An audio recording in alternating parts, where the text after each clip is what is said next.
এইখানে তো ঠাকুর বাড়ি, এখানে অনেকে মুসলিম হিন্দু মানে যে যার মন যা চায়। গাছে নাকি ইট বাদলেই বিয়ে। হ্যাঁ ভাই, আপনারা ঠিকই শুনেছেন, ইট বাদলেই বিয়ে। আসেন আপনাদেরকে বিস্তারিত বলি। এটাই আমাদের সেই কাঙ্ক্ষিত গাছ, যেখানে ইট বাদলে বা যে কোনো কিছু বাদলে মানুষের মনের কামনা বাসনা নাকি পূর্ণ হয়। আমরা এটা জানতে পেরেছি।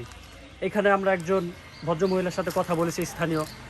তিনি আমাদেরকে যতটুকু বলেছেন যে এখানে একজন ভালো ধার্মিক ঠাকুর ছিলেন, তার গুণার্থেই নাকি এই গাছটা হয়েছে। এবং এখানে অনেক মানে হিন্দু মুসলিম সব ধরনের লোকে এখানে গাছে ইট বাদে ঘোড়া এগুলো দেয়, মানে মনের বাসনা পূর্ণ হয়, মানে যতটুকু আমরা জানতে পেরেছি।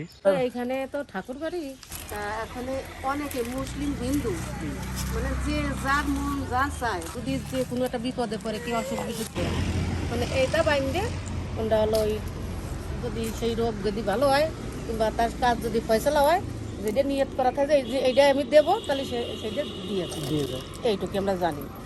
আর এই ঠাকুর শুনি যে বলে, শুনি ভালো ঠাকুর ছিল, মানে উনি খুব, যেমন আমাদের ভিতরে পীর আউলিয়া যেমন থাকে, ওই রকম ছিল উনি।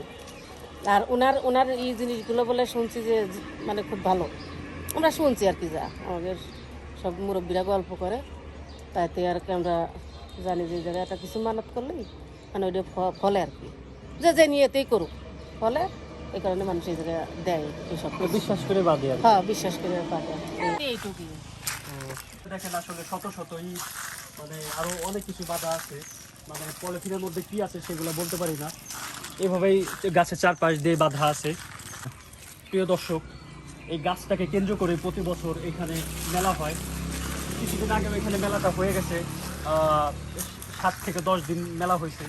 এখনো মেলার কিছু অংশ দেখতে পাচ্ছি অবশিষ্ট আছে, অনেক কিছু রয়ে গেছে মেলার। আর পাশে পুষ্কুনি রয়েছে, এই পুষ্কুনিতে আসলে অনেকে গোসল করে, মনের আশা পূরণের স্বার্থে এখানে গোসল করে। আর এদিকে গাছে তো প্রচুর পরিমাণে ইট পাটকেল বাধা আছে, আপনারা দেখতে পাচ্ছেন। আসলে জানি না কতটা সত্য, আপনারা আসলে ট্রাই করতে পারেন।